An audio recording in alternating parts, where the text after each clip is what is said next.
Thank you for choosing CTN. And now, it's time with Herman and Sharron. I love you. Hi, everybody. Thank you so much for joining us. You had a little glimpse of our guest. Someday Dave's going to do that, and there won't be anybody sitting there. You don't think so? No. Oh. But Well. This is so unusual. It really is, today's interview. Mm-hmm. Because... Now, don't do it. I know what you're going to say. You because- know, after you've lived together for as many years as we have, I know what's going to come out of his mouth. She already knows. This is a girl that I met as a Mennonite in, actually in Clearwater, Florida, 1958. And her maiden name is Yoder, which I was always so proud that she was a Mennonite. And she wore the little covering when we went to church together. And she told me all about how they didn't have any musical instruments. And Back then they didn't. And the singers sang from the choir, which was behind us. Because you didn't want to be up front, you know, where the people would look at you. You wanted to hear the music. Yeah. So she explained. There was a reason for all of it. She explained, and then the women sat on one side, and the men on the other. That's right. So you don't get any funny ideas. You don't get distracted, I guess. So anyway. But I used to, when I would always tease her, you know, we'd go to church or whatever, and I would say, "Have you got your mosquito net on the back of your head?" And she would go, "Stop that," because she didn't like me saying that. No. But The Bible said a woman's head should be covered. That's right. But we have a special guest today, and when I saw this young lady on the cover, and because I speed read, and I'm reading through it, and I'm going, I've got to show this to Sharron. Took it home, and honestly, she could not lay it down. I know. She Very interesting book. Because she doesn't I read loved she doesn't read the books. I read the books, and she just kind of pretends like she would be you, asking a question, not knowing all the information. Well, it's a story of her life, which I find really interesting. Well, let me Hi, Sherri. It's Yes. Sherri Gore. It's her Good name. morning. There she is right there. Dave, you can take a shot of Sherri. There you go. Yeah. Stay right on her. See, she's got her covering. And now, honey, stay right on her, Dave. There she is. Those little laces, they mean something? Well, ask her, yeah. She'll Well, I tell wanted to you. ask you while we're looking at it. What does that mean? It's more of a conservative group. Okay. It depends on your covering, So if how it- conservative you are. So if But it does, she's in with the Amish, so she is much more conservative than the way I was raised. in fact, Sherri lives in the area where you were a little girl. Pinecraft, yeah. And you would always, with your family, go. And I remember the first time I went to Pinecraft, they had like, I wish I had the cars that I can quote right now, but they would have like 55 Buicks and the chrome bumpers, because cars used to have chrome. Today it's all plastic. But they would have chrome, and they would paint the chrome bumpers black because they didn't want that showing. And so it was kind of interesting, because I've always loved cars from young age, and I would see all of these Buicks and Oldsmobiles and whatever, and all the bumpers were painted black. It's interesting. Yeah. But let me tell you a little bit about her while David shows her beautiful face. Sherri Gore is the author of 2 cookbooks and is a cooking show host. She's rivaling Arthleen Rippey. She will take over her whole career.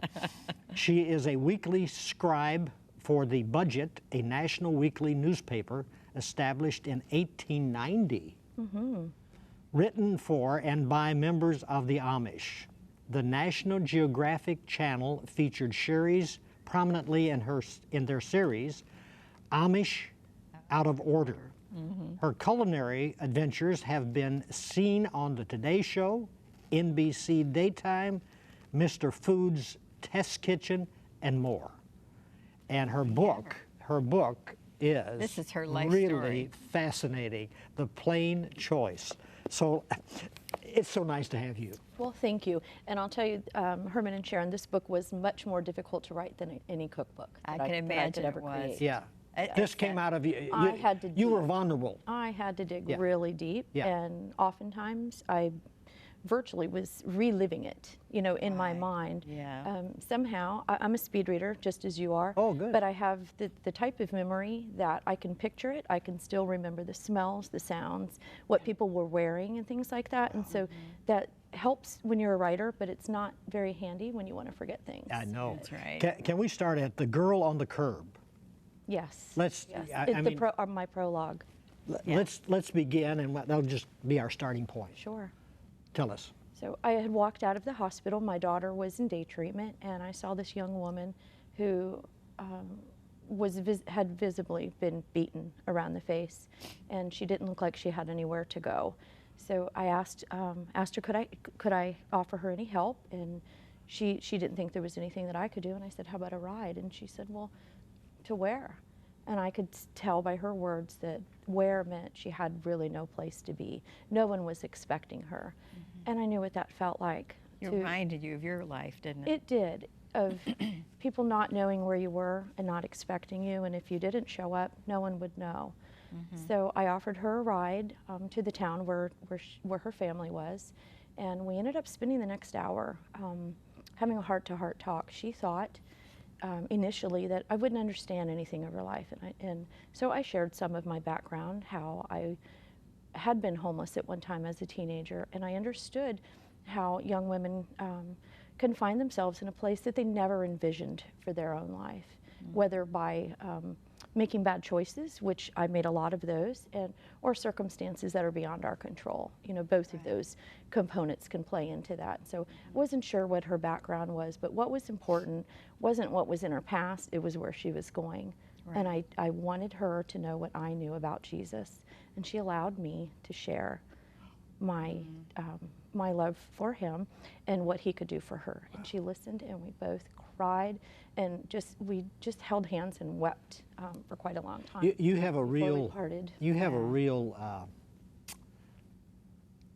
desire to reach out to people that most people would just pass on by.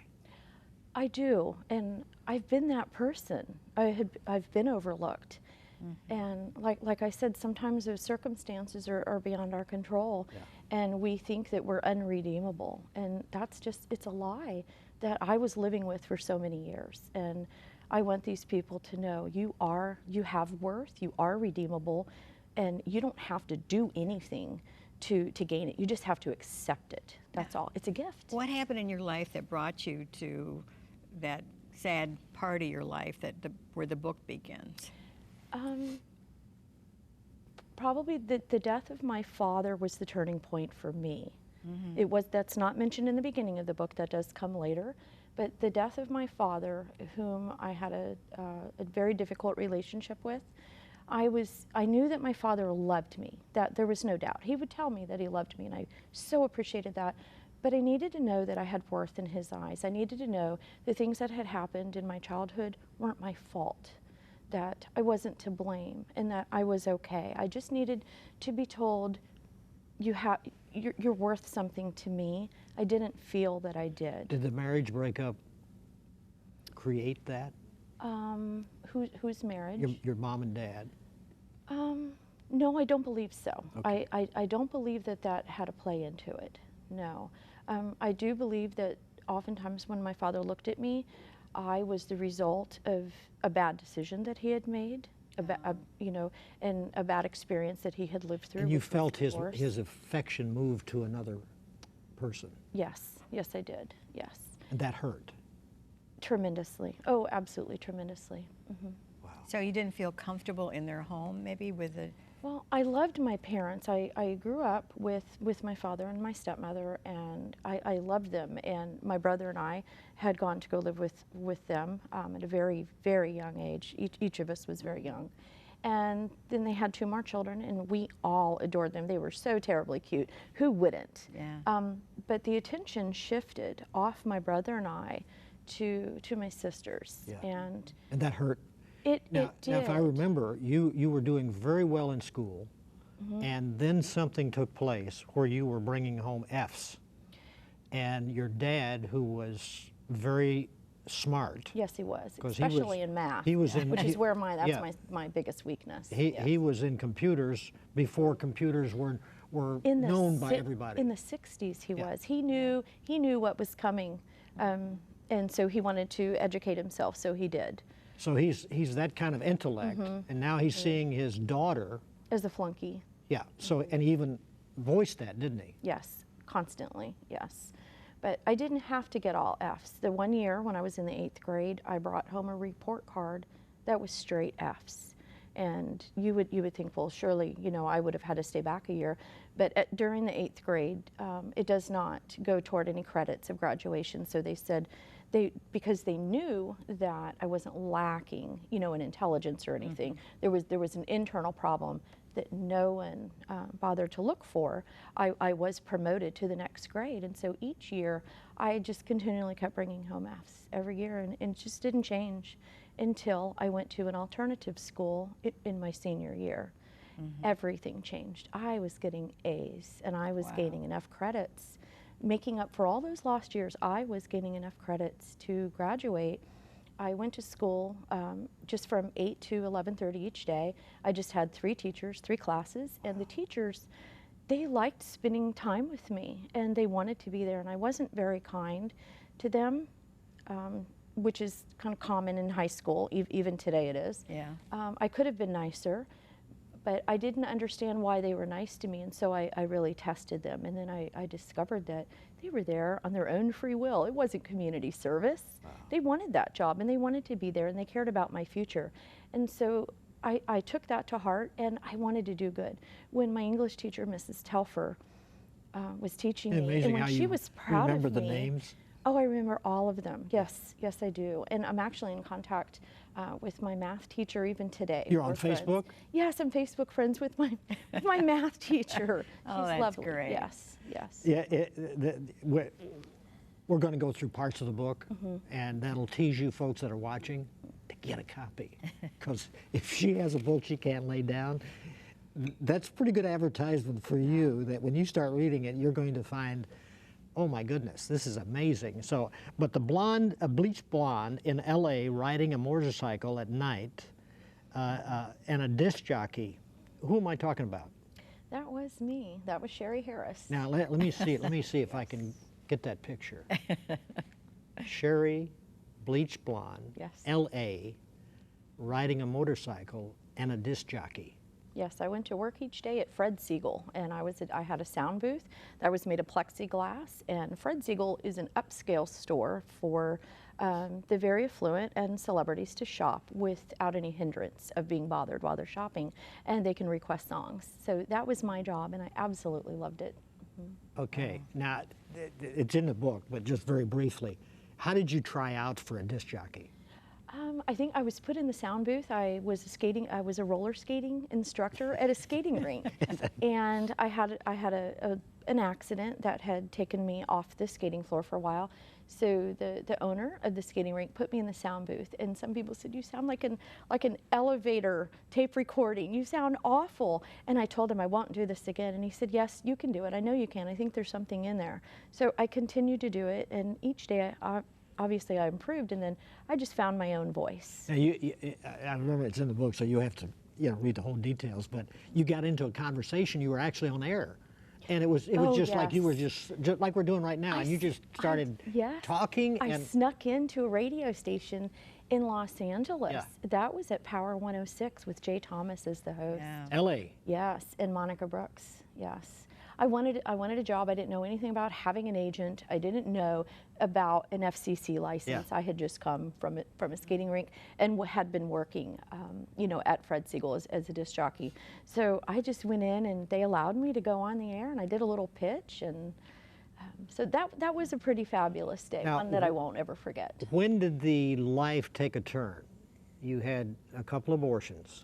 I did, which And- may shock a lot of people, but that's real life. Yes, yes. And So you were struggling, really. I was very depressed, and I was overwhelmed with guilt for what I had done, and I ended up going for counseling, very, very intense, very intensive 8-hour-a-day counseling. did it help? It helped reform me. Ah. It did. But what was missing was being transformed. That didn't happen. So while it took care of the pain that day so that I could function, my heart wasn't healed. And only a transformation can truly heal your heart. Amen, But I amen. was reformed for a time. Going back to your father, I wrote this down from the book. When a father doesn't know his own daughter, that daughter doesn't know herself. Yes, and that's such an important statement that I absolutely feel in my heart, because God knows me, and God is my heavenly Father, and He knows me. So now, because I know this, I know it in my heart, I'm able to know myself. That's right. And I see myself the way that He sees me. Wow. All right, now, so tell us how you came to know the Lord going through all this hard time that you were in. Your statement in the book says, it took a long time to come back from the darkness. So you were in a dark place in your life. My heart hurt for all those years. Like I said, it was I was reformed so I could do what I was supposed to do, go through the motions. But there was such a hole there that needed repair.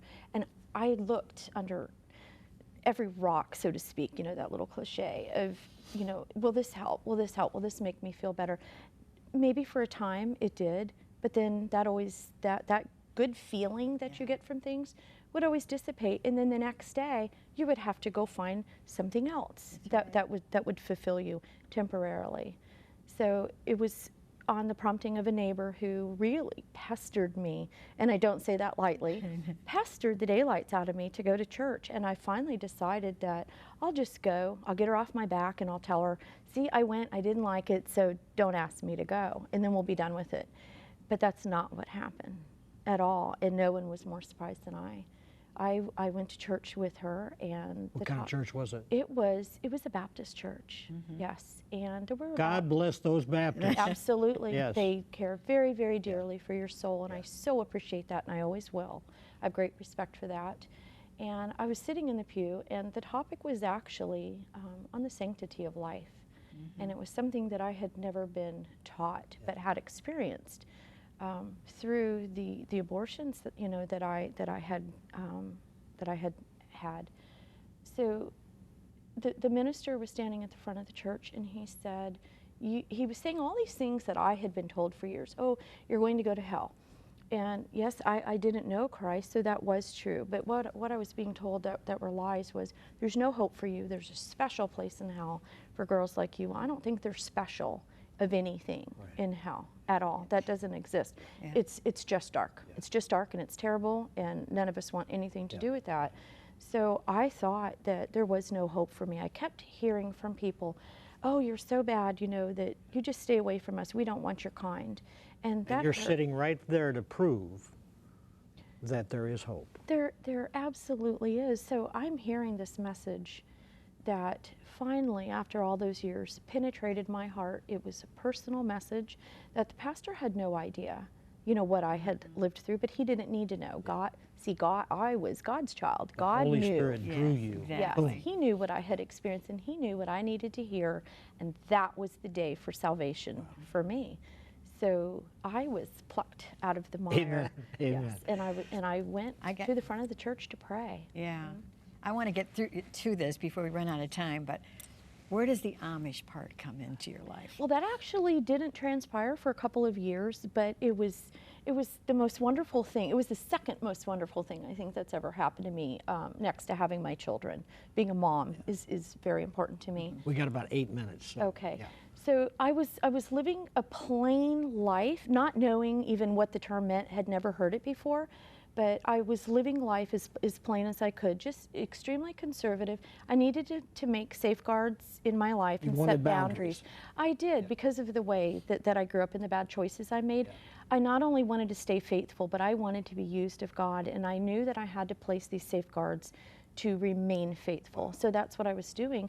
And when I found that Amish and Mennonites, which are both Anabaptists, believed the same doctrine I did and had set up those safeguards, then it was only natural that I would join up with them. So that was quite an exciting day. You had a family? I did, yes. And, yes. and when you met them, where did you first meet them? At the Pinecraft Amish Church in Pinecraft, Sarasota. Okay, I happen to live today, 15 years later, right around the corner. Now, but didn't you, from Kentucky? We had moved later to Kentucky Yeah. for several years. Yeah. We were in the Amish church Yeah. with a horse and buggy. Yes. Where I've been a member long term. And no bathrooms? Inside? Well, we did, but it was outside. Yeah, yeah. It's kind of what I had. Yes. What she What was good for the olden days is good Yeah. for today. But what absolutely amazed me is that because you had children, and they went along with all that you were doing, but They you sure packed did. them up and take them to this place in Kentucky that was Yes. pretty much Off the pioneer. grid. It was off Yeah, the it grid. was off We the either grid. made it, grew it, or did without it. Yes. And I love you got to get the book because you can't believe this whole story. But the fact that they accepted the Yes. lifestyle that you gave them, Oh, they absolutely did. and then finding yourself in Pinecraft in Sarasota, Florida. And I thought this was so neat because tell them about her wanting to find a church. Oh yes. And Well, she's got to tell it, but I thought that was because I grew up, we'd come to Florida from the time I was in 6th grade, so I knew Pinecraft really well. I had a lot of relatives down there and everything. But while you're telling the story, I'm thinking, I mean, I know how uncomfortable it would be for, say, an outsider to come in there and understand the Amish people and the Mennonite people. But you wanted that so bad, you decided, this is what I want. So you loaded up the children, and you're going down one of those streets trying to find a church in Pinecraft. Yes. And what Not happened? knowing where to go. Yeah. So we just did not know where to go. So my daughter Shannon, she poked up from the back seat and said, "There's an Amish girl. Let's ask her where she's going." So she said we could follow her on bike, and well, actually, quite an the experience, yeah. book says, okay, she's getting a little detail here, which I thought was so cute. You said, where's the church? And so she's looking at you thinking, okay, you mean a regular church Yes. outside of here. Yes. And you said, the one you're going to. Yes. Well, the one she was going to speaks German, right? that's correct. In that church. Yes. So, And I wouldn't have only, known that. only the people in there understand what's going on. So you said, I want to go to your church. Yes. She said, okay, if you want to. So you find yourself in this German-speaking. Well, and they spoke English the entire time I was there, except for the scripture reading. And I found out later that they did that because I was there, Yeah. and they wanted to be accommodating. kind? And they will always do that when there are visitors. They will accommodate them. Yes. Yeah, she says, today I live among the plain people. And what was amazing is you've got, and I want you to, I think we have some time. I love this portion of the book. If I can get to it, 184. Yes, right here. I got it highlighted. Okay. So the areas that I've Oh, do you want me to highlighted- read it? Yes, please. Okay. We are a strong people. Our strength comes from the way we care for one another and in the way we continue, even in tragedy, to have faith in God and the hope He provides. Hope for a good life on earth, hope for life after death, hope that in our darkest days we are still loved. My past tells the story of a troubled girl. My future is the ongoing story of an Amish Mennonite woman, of a Christian, of a mother, and of a friend. My place is here in Pinecraft with my people. God wills it, and I know this because I feel it in my heart. And since I made my choice for Him, my heart has never led me astray. That's great. Isn't it? I mean, but There's so much more in that book Yeah. that you cannot believe. yeah, It's amazing, it's like her journey. It's like she would come into where I would be in the house, and she'd say, "Listen to this. Listen to this. Let me read I this to mean, you." you have to be a strong person, a strong woman to go through what you went through, to get to be on that journey that you put yourself on, actually, because you were going to, shed all the clothes of this world Yes. and just live a simple life because you knew that's what you needed to do. One thing that I learned, I'm close to 50, and I don't mind saying that one single bit. You're a kid I compared didn't to us. find Christ until I was 31. Right. So what I have learned of the Christian life is landscapes and lifestyles can vary, but God's grace is sufficient for everyone. You have so many gifts. What are you using now? I I'll tell you, I love people and I like to cook. So I like to reach other people with cooking, with pie. Pie especially, yeah. I wish You learned to make pie in Kentucky, right? I did, yes I did. Remember that story? And I was born and raised in Kentucky. Just so you Okay, and- yeah. and- So it but seems to be a drawing point to the pie. So, and then I Yeah, can share yeah. Jesus with people. I wish I could have a cook-off between you and Sharon for pies. Well, And then what we could that's do is it's not out of the question. we could blindfold the people that taste, and we go, okay, how's that one? Oh, okay. How's that one? Yeah. Oh, you know. But I'll tell you, I'm not the best pie baker in the world, but I do think I'm the best pie taster. I'm a judge of a pie contest Oh, in our really? town every year. Yes, it was something that I created several years ago. Yeah. Yeah. So I know a good pie when I eat one. Now, the key, at least she's taught me this, and believe me, I know this because I've been in homes where they've made a pie. I hope they're not watching. and it's like, We got down to pie, and, folks. and it's like I start eating and I go, thank you, I think I'm full. You're going to tell me what makes a good pie now? Is that what Yes. The crust, Oh, absolutely. her crust Oh, yeah. is to die for. But He's my husband. What can I but say? no, I'm just telling you like it is. We talked about Arthleen Rippey, you know, she has Yes. a cooking show and interview show. And she only wants for Christmas her pie, her apple pie.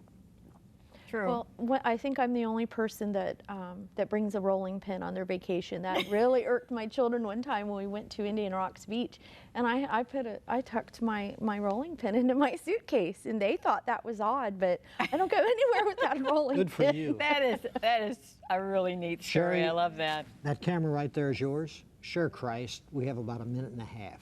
Okay. As I mentioned earlier, that the lifestyles and the landscapes of this world and they're comprised of so many different cultures worldwide, but there is enough room in the family of God for each one of us. We may dress differently, we may look differently. 1 minute left. You continue. Okay. But there isn't anything more that I want in my life than to devote every single day that I have left to living for Christ. I can't make up for the time that was lost, but I can just continue to move forward, and that's what I want other people to know too, that they do have worth, and Christ is there waiting for them always. That's right. We don't have to live a moment without Him. It's great that you found out that you could be forgiven for all the things you had done. Yeah.